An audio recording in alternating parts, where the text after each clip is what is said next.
Chapter 18. I tried not to be. It was pretty, comfortable Mrs. Carmichael who explained everything. She was sent for at once, and came across the square to take Sara into her warm arms, and make clear to her all that had happened. The excitement of the totally unexpected discovery had been temporarily almost overpowering to Mr. Carrisford in his weak condition. "Upon my word," he said faintly to Mr. Carmichael, when it was suggested that the little girl should go into another room, "I feel as if I do not want to lose sight of her." "I will take care of her," Janet said, "and Mamma will come in a few minutes." And it was Janet who led her away. "We're so glad you're found," she said. "You don't know how glad we are that you're found." Donald stood with his hands in his pockets, and gazed at Sara with reflecting and self-reproachful eyes. "If I'd just asked you what your name was when I gave you my sixpence," he said, "you would have told me it was Sara Crewe, and then you would have been found in a minute." Then Mrs. Carmichael came in. She looked very much moved, and suddenly took Sara in her arms and kissed her. "You look bewildered, poor child," she said, "and it is not to be wondered at." Sara could only think of one thing. "Was he," she said, with a glance towards the closed door of the library, "was he the wicked friend? Oh, do tell me." Mrs. Carmichael was crying as she kissed her again. She felt as if she ought to be kissed very often, because she had not been kissed for so long. "He was not wicked, my dear," she answered. "He did not really lose your papa's money. He only thought he had lost it, and because he loved him so much, his grief made him so ill that for a time he was not in his right mind. He almost died of brain fever, and long before he began to recover your poor papa was dead." "And he did not know where to find me," murmured Sara, "and I was so near." Somehow she could not forget that she had been so near. "He believed you were in school in France," Mrs. Carmichael explained, "and he was continually misled by false clues. He has looked for you everywhere. When he saw you pass by, looking so sad and neglected, he did not dream that you were his friend's poor child, but because you were a little girl too, he was sorry for you, and wanted to make you happier, and he told Ramdass to climb into your attic window and try to make you comfortable." Sara gave a start of joy. Her whole look changed. "Did Ramdass bring the things?" she cried out. "Did he tell Ramdass to do it? Did he make the dream that came true?" "Yes, my dear, yes. He is kind and good, and he was sorry for you, for little lost Sara Crewe's sake." The library door opened, and Mr. Carmichael appeared, calling Sara to him with a gesture. "Mr. Carrisford is better already," he said. "He wants you to come to him." Sara did not wait. When the Indian gentleman looked at her as she entered, he saw that her face was all alight. She went and stood before his chair, with her hands clasped together against her breast. "You sent the things to me," she said, in a joyful, emotional little voice. "The beautiful, beautiful things! You sent them!" "Yes, poor dear child, I did," he answered. He was weak and broken with long illness and trouble, but he looked at her with the look she remembered in her father's eyes, that look of loving her, and wanting to take her in his arms. It made her kneel down by him, just as she used to kneel by her father when they were the dearest friends and lovers in the world. "Then it is you who are my friend," she said. "It is you who are my friend." And she dropped her face on his thin hand, and kissed it again and again. "The man will be himself again in 3 weeks," Mr. Carmichael said aside to his wife. "Look at his face already." In fact, he did look changed. Here was the little missus, and he had new things to think of and plan for already. In the first place there was Miss Minchin. She must be interviewed and told of the change which had taken place in the fortunes of her pupil.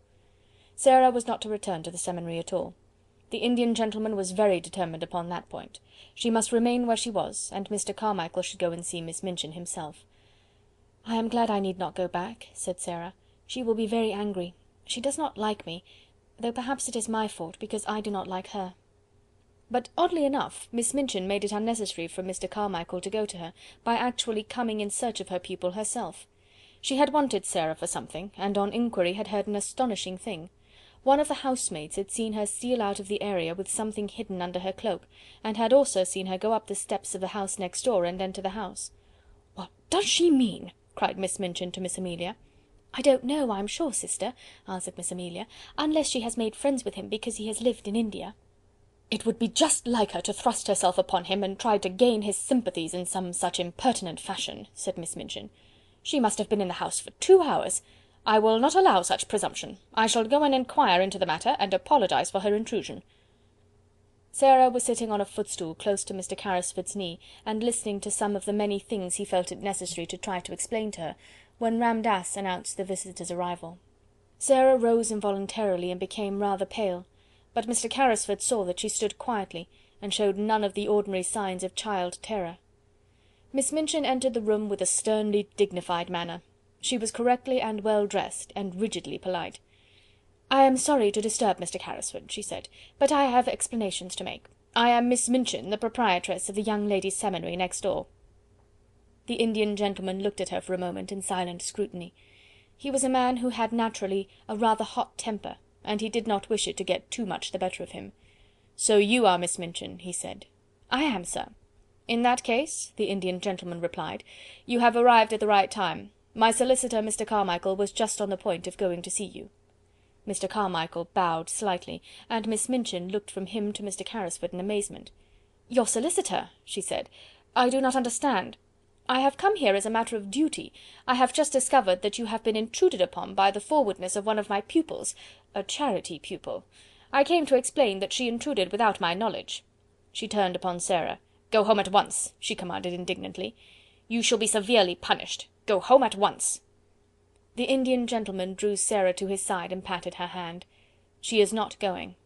Miss Minchin felt rather as if she must be losing her senses. "Not going?" she repeated. "No," said Mr. Carrisford, "she is not going home, if you give your house that name. Her home for the future will be with me." Miss Minchin fell back in amazed indignation. "With you? With you, sir? What does this mean?" "Kindly explain the matter, Carmichael," said the Indian gentleman, "and get it over as quickly as possible." And he made Sara sit down again, and held her hands in his, which was another trick of her papa's. Then Mr. Carmichael explained, in the quiet, level-toned, steady manner of a man who knew his subject, and all its legal significance, which was a thing Miss Minchin understood as a business woman, and did not enjoy. "Mr. Carrisford, madam," he said, "was an intimate friend of the late Captain Crewe. He was his partner in certain large investments. The fortune which Captain Crewe supposed he had lost has been recovered, and is now in Mr. Carrisford's hands." "The fortune!" cried Miss Minchin, and she really lost colour as she uttered the exclamation. "Sarah's fortune!" "It will be Sarah's fortune," replied Mr. Carmichael, rather coldly. "It is Sarah's fortune now, in fact. Certain events have increased it enormously. The diamond mines have retrieved themselves." "The diamond mines!" Miss Minchin gasped out. If this was true, nothing so horrible, she felt, had ever happened to her since she was born. "The diamond mines," Mr. Carmichael repeated, and he could not help adding, with a rather sly, unlawyer-like smile, "There are not many princesses, Miss Minchin, who are richer than your little charity pupil, Sara Crewe, will be. Mr. Carrisford has been searching for her for nearly 2 years. He has found her at last, and he will keep her." After which he asked Miss Minchin to sit down while he explained matters to her fully, and went into such detail as was necessary to make it quite clear to her that Sarah's future was an assured one, and that what had seemed to be lost was to be restored to her tenfold. Also that she had in Mr. Carrisford a guardian as well as a friend. Miss Minchin was not a clever woman, and in her excitement she was silly enough to make one desperate effort to regain what she could not help seeing she had lost through her worldly folly.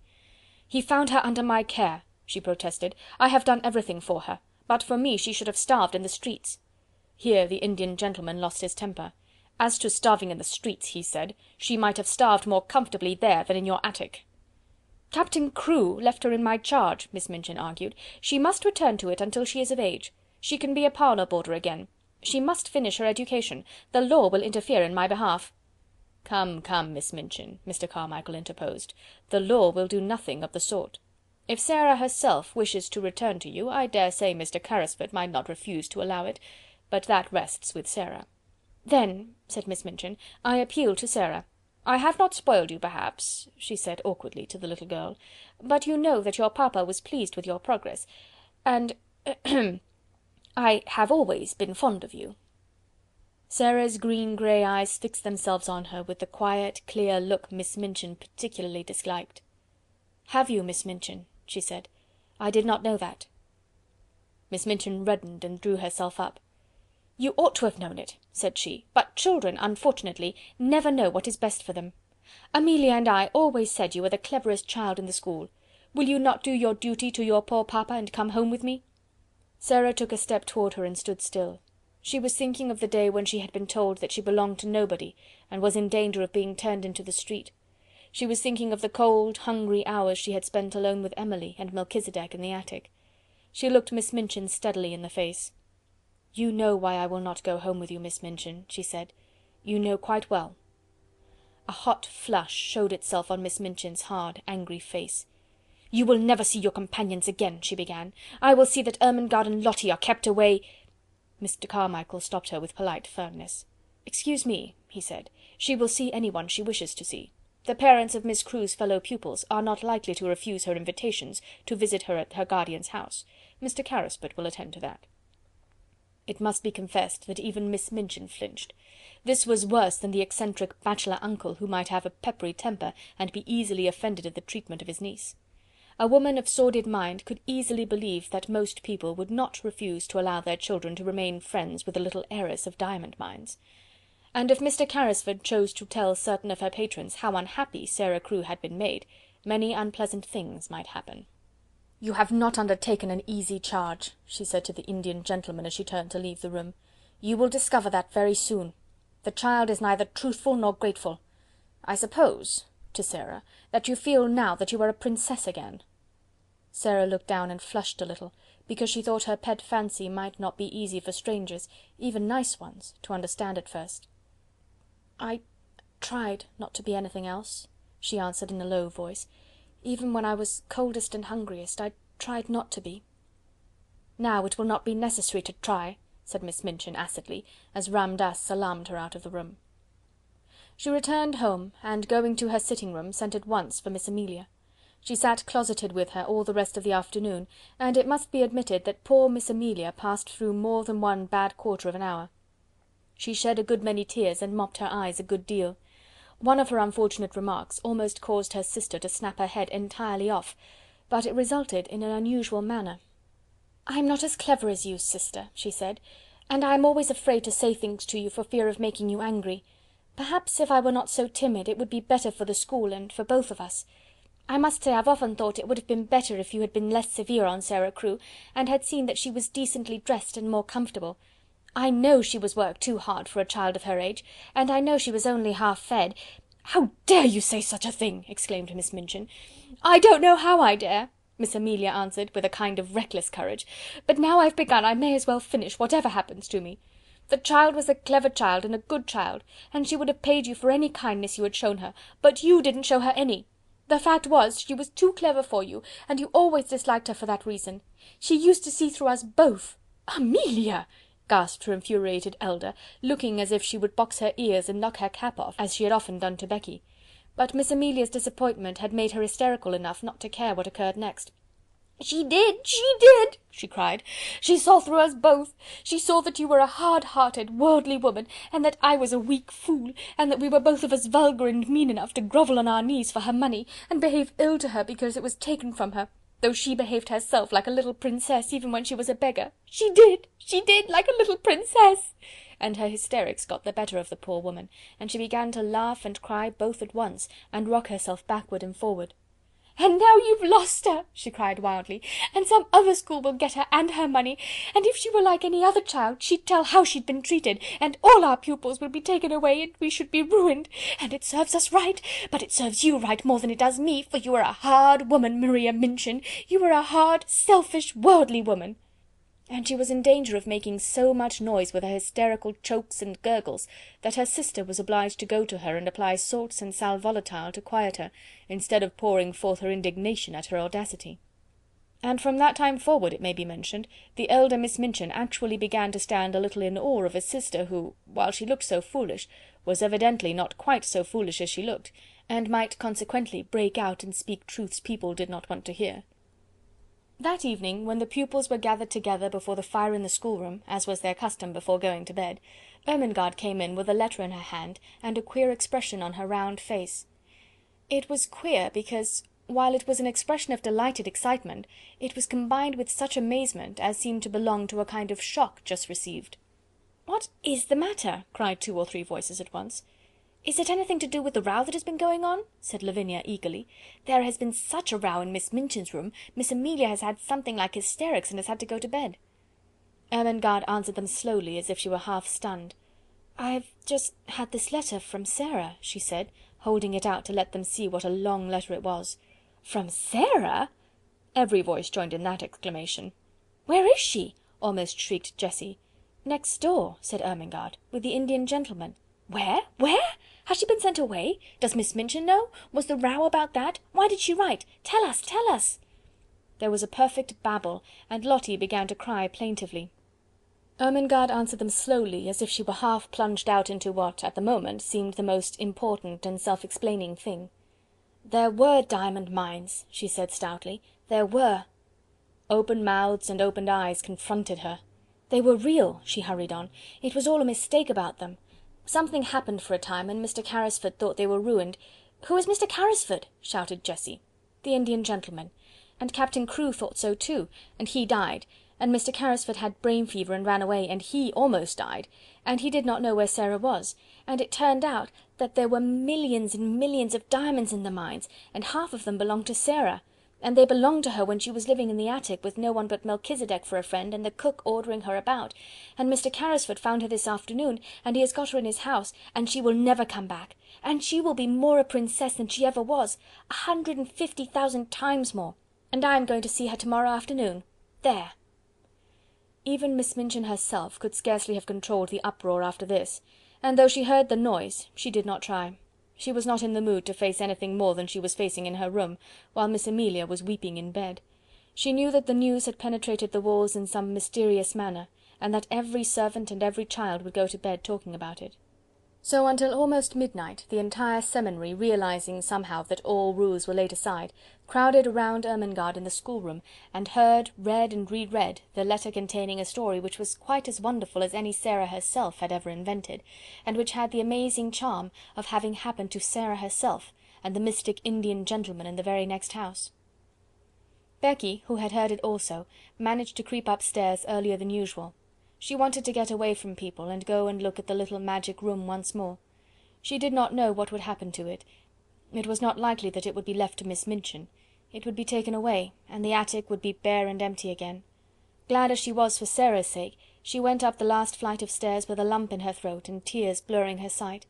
There would be no fire to-night, and no rosy lamp, no supper, and no princess sitting in the glow reading or telling stories.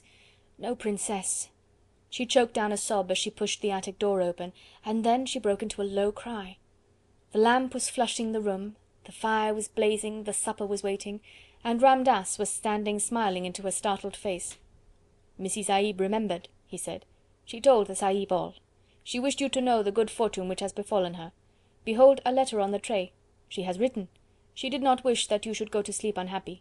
The Sahib commands you to come to him tomorrow. You are to be the attendant of Missy Sahib. Tonight I take these things back over the roof."